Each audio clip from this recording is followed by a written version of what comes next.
Hello and welcome back to Off The Crossbar Euros Watch Day 8 for myself, Regan Walsh, and as ever, my co-presenter, Brad. How are you today? High on Pfizer. That's what I am. High on Pfizer. After getting my vaccine only an hour ago from this recording. Yes.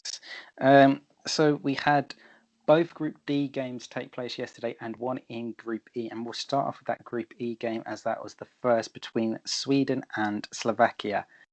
Now, it wasn't the most entertaining first half. It was quite The best close. way to describe all of yesterday's action is very simple. Not that exciting, was it?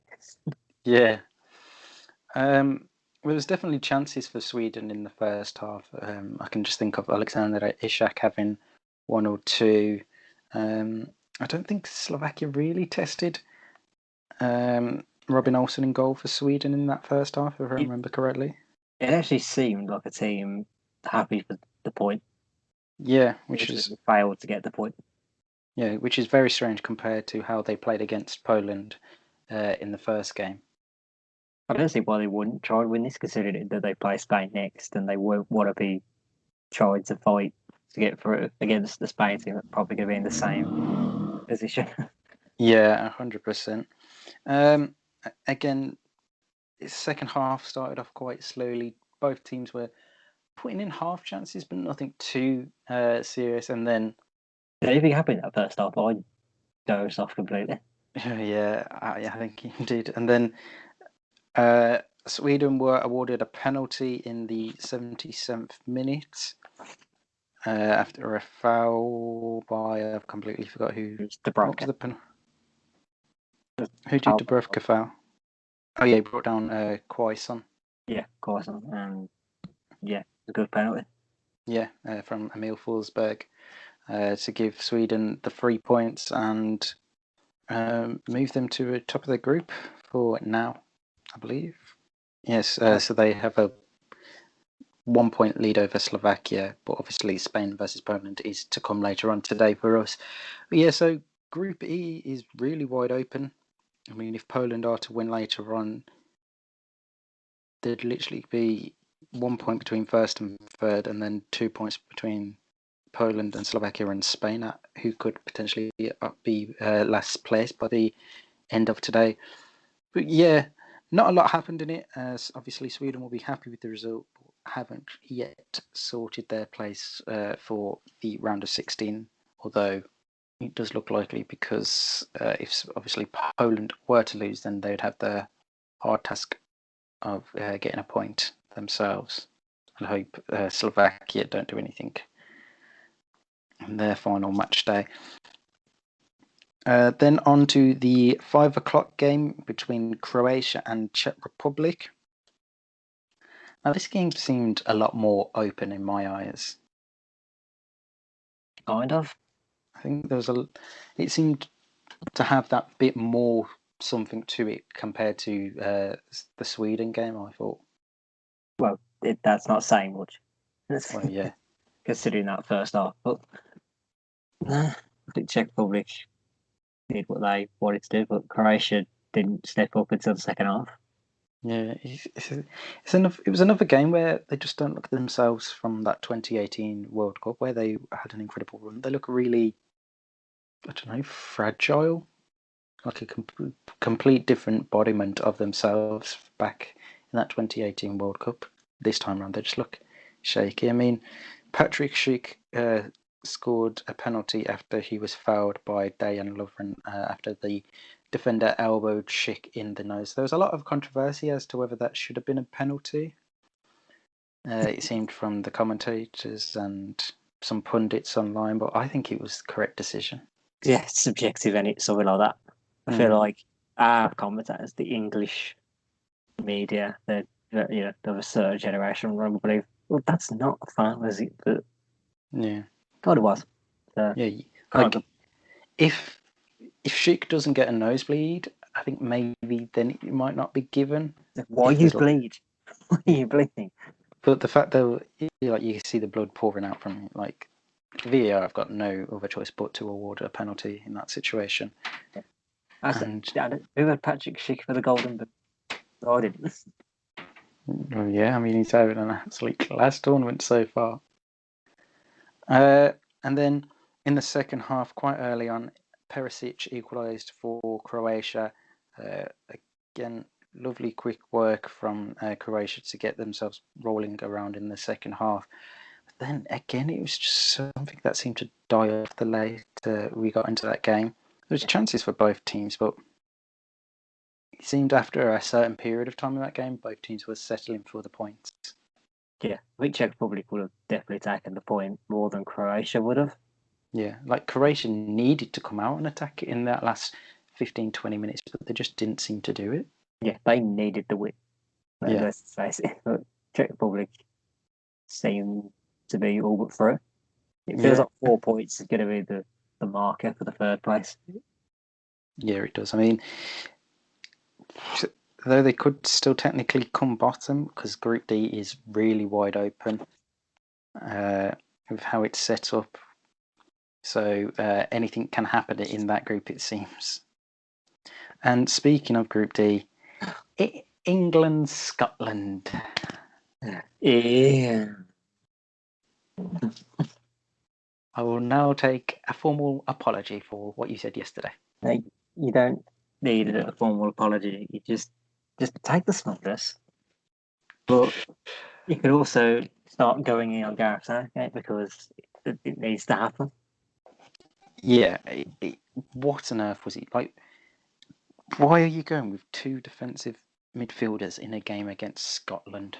That wasn't even what was offensive to me. Just keeping Sterling on that pitch. Yeah, it was just dreadful all round. That everything about that England performance was poor. The only good thing was maybe Pickford made some good saves. Yeah, Pickford was probably the best player on the pitch for us. Yeah, but he got outshone from Billy Gilmore was good for them. Grant Hanley, Scott McTominay, Stephen O'Donnell, McGinn. McGinn, David Marshall in goal. Like they were all a lot better than any England players. Marshall didn't have a save to make.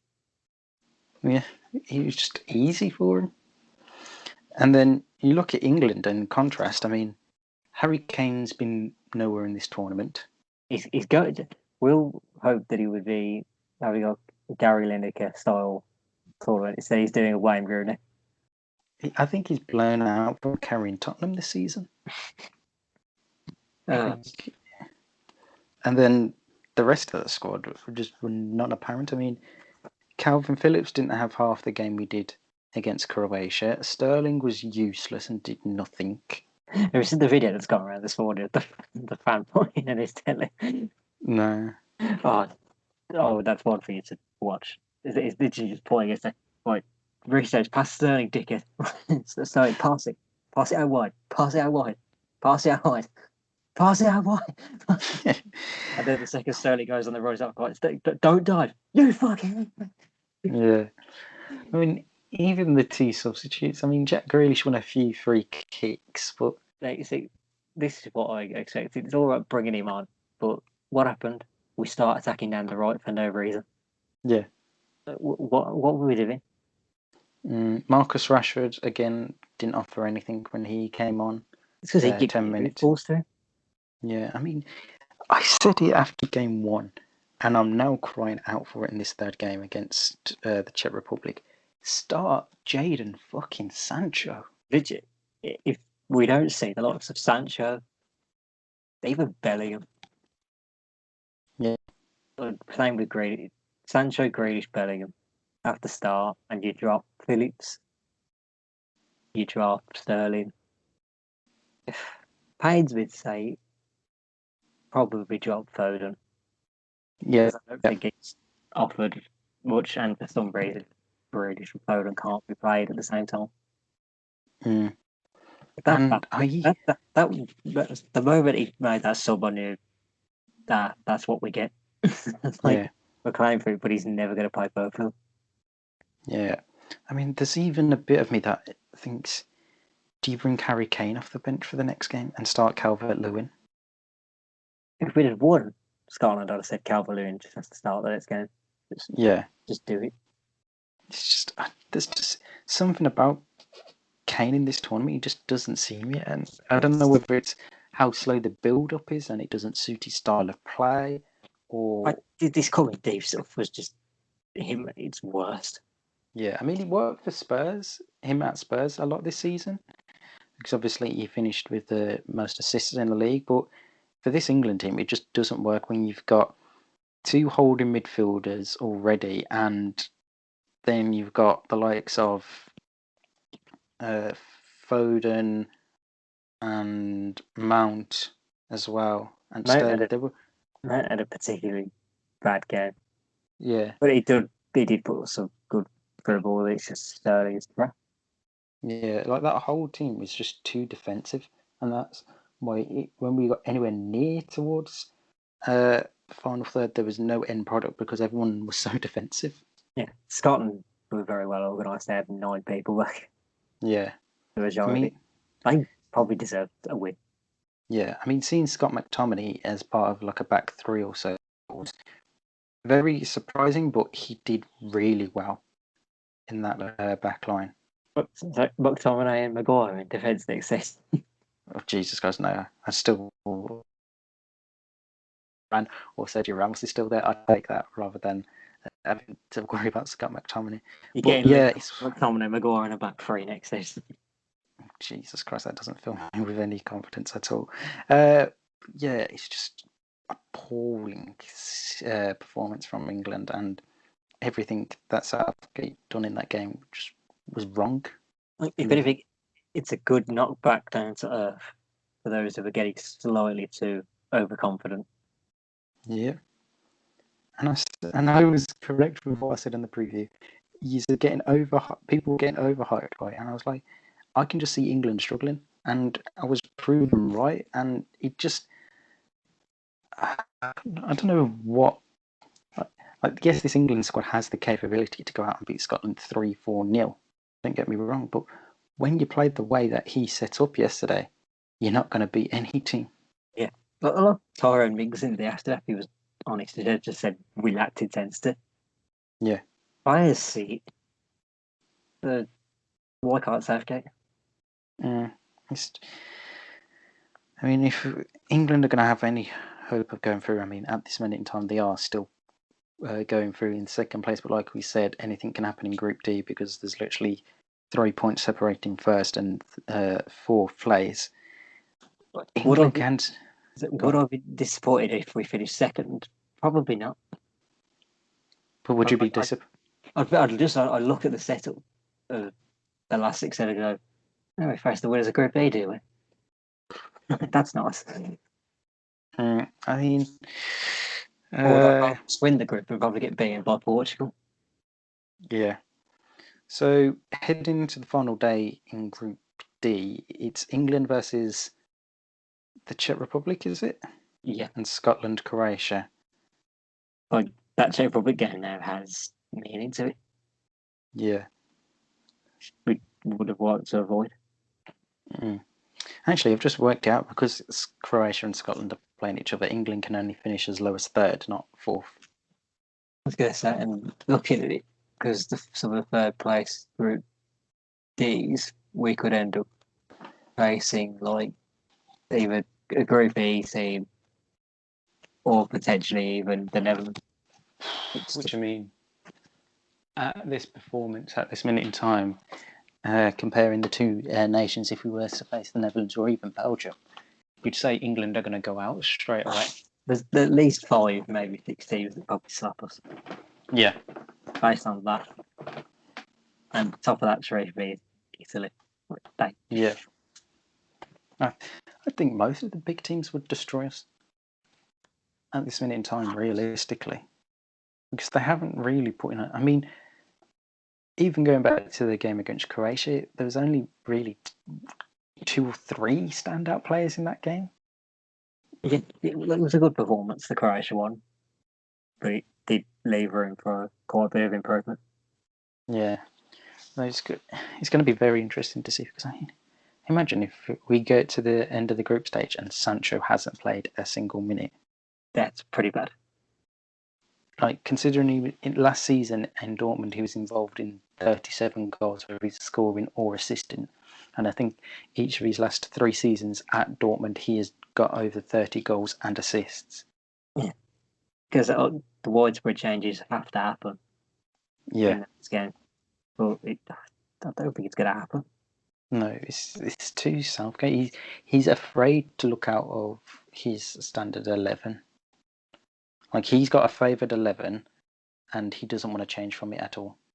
This Czech Republic team are not going to fully attack us. They're going to be camped just as much as Scotland will be. Yeah, because they know a point is fine for them because they'll finish top of the group if it's a 0-0 draw. Well, they're going to be fit, but we'll see. They're a very physical team, so we have to play our most physical players. They'll play the 2 DMs again. Yeah. Maguire probably comes in as well. Yeah, and it's just, I think it'll have. It could have the exact same effect as the last game against Scotland yesterday. It could be just a very poor game. But if it happens again, it's going to be nuclear inside. Oh yeah, the media reaction is just going to be absolutely crazy if it's another 0-0 draw and they end up finishing like 3rd in that group. Imagine if we do finish 3rd. That's baffling. I genuinely think, I know we said it pre-tournament, that if they don't get to the quarterfinals or so, he should be sacked. But I think this could even be more grounds for sacking is if they finish 3rd in this group and round of 16 and they get knocked out. See, I'm saying it now because there's a potential 3rd would either play the winner of Group E or the winner of Group C. C or B, can't tell. So it's either Belgium, Netherlands, or Spain if they somehow bring to it. If we finish runner-up of Group D, we actually play the runner-up of Group E. Which doesn't feel right for some reason. Oh, it's one of them, because there's so many teams going through rather than out, it makes it a lot more confusing. It's a weird one. It's what we'll work out some of things. Yeah. On to today's fixtures now, and it is the return of the group of death at the early kickoff as Hungary take on France from the Puskás Arena in Budapest at 2 o'clock. France sit in second in their group after a 1-0 win over Germany, whilst Hungary are bottom after losing 3-0 to Portugal. Though that, like we said the other day, the scoreline really doesn't reflect their performance. A really good performance against Portugal apart from the last 10 minutes, but I think this France team is one that could absolutely run into the ground. Yeah, if they're on it. But Hungary will be camped. It's just going to be interesting to see if France can break them down. It really is, because that wasn't like that in the Germany game. It was very open. Germany had the ball and they were the ones camped. Yeah. So it'll be interesting to see how they are on the other end of the stick. Will be definitely very, very interesting. I mean, there you got to look for another masterclass from Paul Pogba and N'Golo Kante in that midfield for France, because I mean, I think it's now 28 games. I think it's now 28 games they're unbeaten when them two have started together. 22 wins and 6 draws. It's a very big number, which is absolutely incredible. But yeah, I think France definitely going to have the upper hand. And then it's the big game after that at 5 o'clock, live from the Allianz Arena in Munich as Portugal hosts Germany, 1st versus 3rd. This is going to be some good fucking football. Yes, another good game this week. Must win for Germany. Yeah, almost, if they're to guarantee it, because they're not probably going to get the 4 points. They kind of have to win. Yeah, definitely. Like losing this and then beating Hungary may potentially not be enough. No, the minimum in this game is a draw. They can't afford to lose this game, otherwise they'll be out or have I don't think they'll be one of the best 3rd place finish teams if they were to lose this game. Right now, there's at least 3 groups. I think that potential for 4 points. Yeah. So they've got to get some. Yeah. I don't know whether that defence though can keep Ronaldo, Fernandes, and Silva as quiet as Hungary managed to do, because that Germany defence has a lot of shakiness about it, and I just don't seem to trust it that much. It's with their attack that's got to step up. Yeah. As well. I mean, they came out, and I think it was Thomas Muller that came out after the game and said they just weren't as good as they can be. Like, the attack needs to offer more than it did in that game against France, and he's right. It wouldn't surprise me if Portugal nick it quite late on again. Yeah, I could expect something similar to the France game, but there's a late nick. Yeah. And the final final game in match day 2 sees Spain take on Poland at 8 o'clock from the Estadio Olímpico de la Cartuja in Sevilla. It's third versus fourth. Obviously, Spain drew their first game 0-0 with Sweden, whilst Poland lost 2-1 to Slovakia. Obviously, both teams will be looking for a much better improvement. Like we said with Germany, Poland have to win this game, otherwise you'd have to say they're out of this tournament. Yeah, they get the win, they get 4 points, which is basically what they're going to need. And again, Spain, they've just got to convert their chances in this game, really. Yeah, I think Poland will be a bit more open. I don't see them camping like Sweden did. Yeah. And I can see Lewandowski being involved in the game a lot more than what he was against Slovakia. Opportunity. It's going to be very, very interesting to see how much more involvement he does get in this game, and can Spain actually score a goal this time rather than just dominate possession all the way. Right, time to look back on our results and predictions from yesterday. You went with the draw in the Sweden game. I obviously got that right with Sweden won. You said draw for Croatia and their game, which you got right, I got wrong, and then you said England win, which was wrong, and I got a draw. So it's looking a lot healthier for myself this year. Again, on the back of my predictions league that we did on the podcast. I said, okay, nobody needs to be reminded every time. So today's games, what are you going to go with? France. Yeah. Portugal. A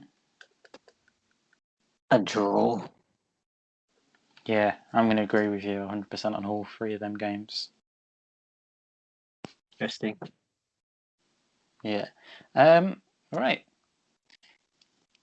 Any other footballing news that we may have missed over the last 24 hours? I can't think of what we haven't mentioned. So I don't think I've missed anything today. No, I think this morning that's happened. No new news on any potential new Spurs manager as they look to be on their 6 millionth choice. I was going to say I'm still waiting for that message. Yeah. And obviously no updates on the Everton managerial search either. So it's going to be a long way to wait for both of them clubs, it seems. We'll be back tomorrow to review the final games in match day 2 and look ahead to the start of the final round of fixtures in the group stages of this year's Euros. And it's only the one set of games for tomorrow at 5 o'clock. Both kick off at the same time. Until then, make sure you like, comment, and subscribe, turn on post notifications so you never miss a post from us, and follow us on Twitter at OffTCPod for updates regarding the Euros and any managerial or transfer news. Until then, it's goodbye from me and goodbye from Brad. See ya. We'll see you soon.